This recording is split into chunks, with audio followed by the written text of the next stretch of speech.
এক মহিলা একটি অজগর সাপ পুষতেন। একদিন হঠাৎ করে সাপটি খাওয়া দাওয়া বন্ধ করে দিল।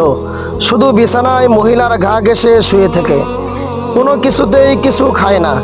অনেক চেষ্টা করে ব্যর্থ হওয়ার পর মহিলা সাপকে নিয়ে গেলেন ডাক্তারের কাছে।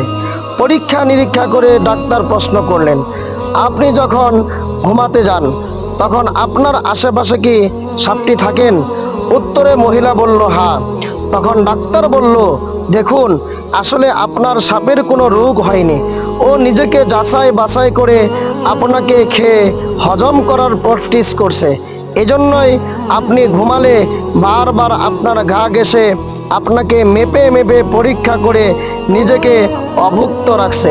সঠিক সময়ে ও আপনাকে গিলে ফেলবে। কেউ আপনার সাথে একই রুমে থাকলে বা হাসলে মনে করবেন না যে সে আপনার বন্ধু। শিক্ষণীয় একটি ঘটনা।